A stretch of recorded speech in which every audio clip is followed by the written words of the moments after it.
Today we will dive into the world of lost technologies. The ancient peoples were much more advanced than us in both technology and medicine. In this topic, we will explore 5 ancient technologies that are beyond all comprehension. The first item on the list is the Baghdad Battery.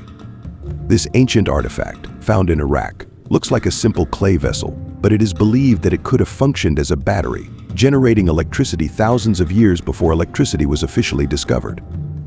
The Baghdad Battery is a fascinating archaeological artifact that has sparked a lot of interest and speculation. It was discovered in 1936 near Baghdad, in present-day Iraq. In second place is Egyptian surgery, which can put even modern medicine to shame with the procedures they performed. The ancient Egyptians were very advanced in medicine, with evidence of complex surgical procedures, including brain surgery, being performed more than 3,000 years ago. The Egyptians left behind a wealth of evidence of their medical skills, including surgery.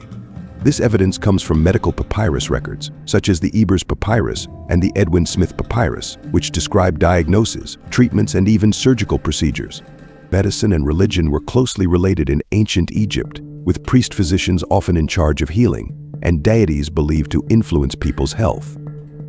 Egyptians were skilled in treating wounds and fractures using bandages, gauze soaked in honey which has antiseptic properties, and various herbal preparations to prevent infection and speed healing.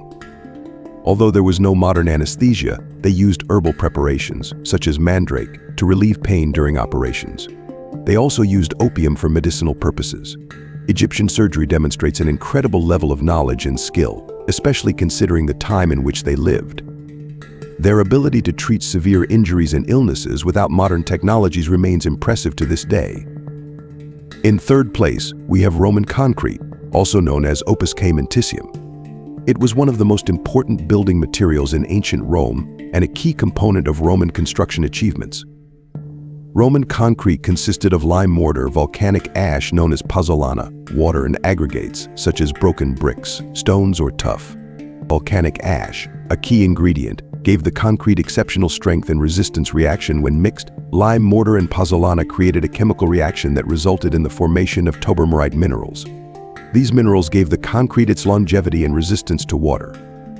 Erosion and seawater resistance. Roman concrete was especially valued for its resistance to erosion and seawater, which allowed the Romans to build harbors, piers, and aqueducts that have lasted for centuries.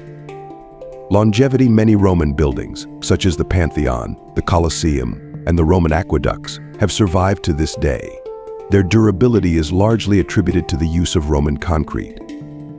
After the fall of the Roman Empire, the recipe for Roman concrete was forgotten, and builders for centuries used less durable materials.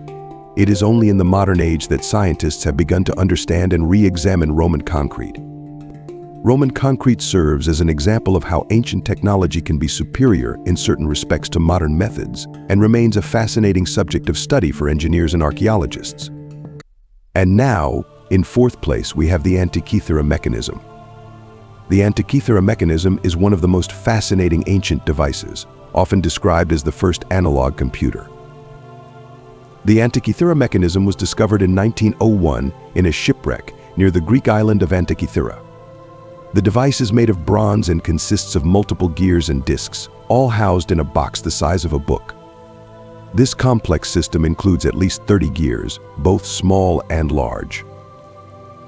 The Antikythera Mechanism was used to predict astronomical phenomena such as solar and lunar eclipses, as well as the positions of the planets. It is possible that it was also used to create lunar and solar calendars. The mechanism employs precisely made and complex gears that enable sophisticated astronomical calculations. These gears functioned as small analog computers, allowing for highly accurate predictions for that era. The Antikythera Mechanism was used to predict astronomical phenomena such as solar and lunar eclipses, as well as the positions of the planets. It is possible that it was also used to create lunar and solar calendars. The mechanism employs precisely made and complex gears that enable sophisticated astronomical calculations. These gears functioned as small analog computers, allowing for highly accurate predictions for that era. The design of the mechanism features various discs and pointers that enabled the user to orient themselves precisely in space and time. It continues to be a subject of fascination among archaeologists, astronomers, and historians who strive to understand its full functionality and significance. The Antikythera Mechanism remains one of the most important examples of ancient technology and research in the history of human civilization, demonstrating how ancient people understood and utilized knowledge of astronomy. And finally, we've reached the end. If you've stayed with us until now, it means you're on the right track. Subscribe to our channel to become smarter and learn more, because here we explore everything from ancient civilizations to outer space. In fifth place are the Nabataean water systems. These water systems are a fascinating example of ancient engineering skills in water management. The Nabataean water systems are located in the region of Petra, Jordan, which was the capital of the Nabataean kingdom. The Nabataeans inhabited this area from the 4th century BC to the 2nd century AD. Petra is situated in a dry and arid environment where water resources were limited. The Nabataeans had to develop sophisticated techniques for collecting and conserving water. The Nabataeans built large reservoirs to collect rainwater. These tanks were often buried in the ground and covered with a layer of mortar to prevent water from seeping out. Canals and water pipes were used to collect and direct rainwater to the tanks. These canals were constructed with a slope to allow for efficient water flow. The Nabataeans also used underground canals, known as kuanat or guttas, which carried water from the reservoirs to different parts of the city and to private houses. These canals were long, narrow tunnels underground, which facilitated water conservation and transportation over long distances. Thank you very much for watching our content. We're not doing this to become richer. We are natural researchers who enjoy learning and sharing knowledge along the way. Thank you again for watching, and take care of yourselves. See you next time, our wonderful explorers.